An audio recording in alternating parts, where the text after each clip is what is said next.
Greetings, nature keepers. I am the Lorax. I speak for the trees, and by the time we're through, you'll be speaking for nature too. Today, we're going to my favorite place, the forest.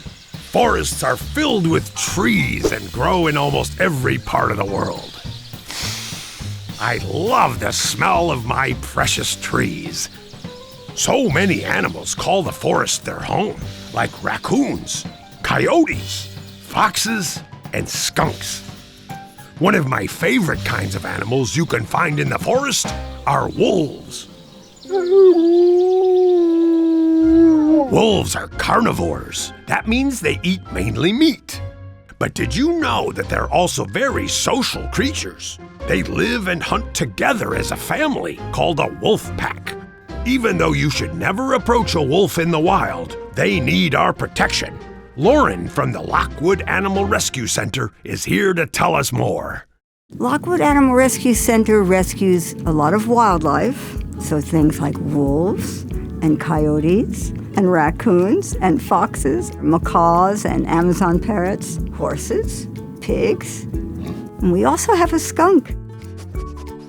But he's a nighttime guy. He likes to sleep during the day.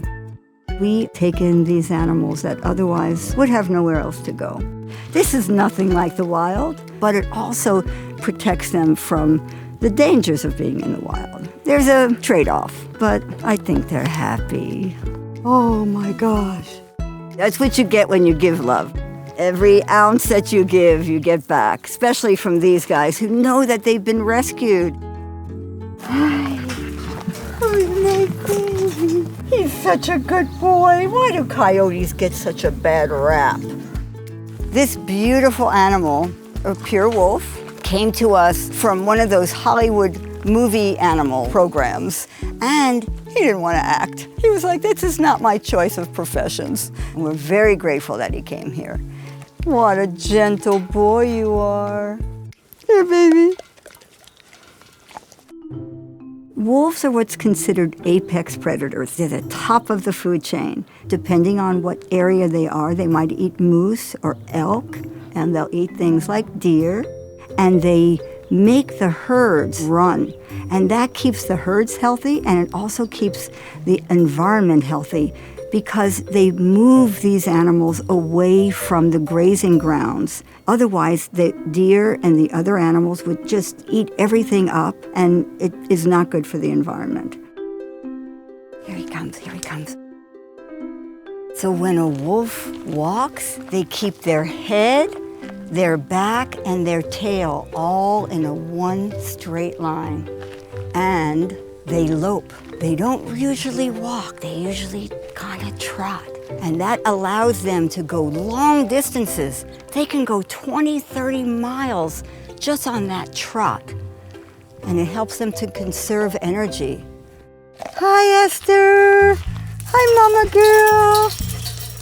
So Esther, she is exactly 50% half wolf and half Alaskan sled dog, like a Malamute. People want to own a piece of the wild, and they very often end up with wolf dogs, but they don't make good pets, and they don't learn like dogs do. And when they get older, they're not in their puppy stage anymore. They're usually relinquished to either a sanctuary or they end up in the shelters. Just a little bit about how to identify a dog, a wolf dog, and a wolf. Wolves have long, skinny legs like they're walking on stilts.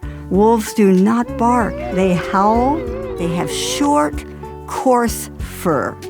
And their tails are never curled up over their backs. Dogs usually have tall, pointed ears. Wolves have short ears that are usually a little bit rounded at the top, and they have lots of fur in their ears. A wolf dog has a mixture of those traits. The more wolf that they have in them, the more they're going to look like the wolfy traits. What's this? His ears are pointed, he's wagging his tail. He's got a big, boxy muzzle. He's got short, coarse fur, long, skinny legs. He is actually just over 50%. Hi, you're a funny-looking dog, aren't you? But you're so handsome, too. We can't release a wolf dog into the wild because they have doggy traits, and that would not be good for the wild population of wolves if they mix with those. And then they'd come up to someone's home and say, "Hey, what's for dinner?" And that wouldn't be safe for anybody. I have loved wolves since I was a little kid. I'm so grateful for what they give me by allowing me in their lives. It really means something special. If you take away the wolf from the forest, you're actually causing damage to all the other animals, including human animals. We need wolves. Wolves are essential to keep our entire ecosystems intact. And that's one of the miracles of wolves. Thanks, Lauren. You got that, Nature Keepers? You can help protect our forests and the wolves by learning and telling people about how important wolves are, visiting forests, reusing paper products like cardboard, and you can always plant trees and watch them grow. I love how much you care about nature, so I'm gonna give you a Truffula trophy. You can collect all my trophies by learning about all the amazing places and animals that need our protection. Thanks for watching, and keep on caring, Nature Keepers.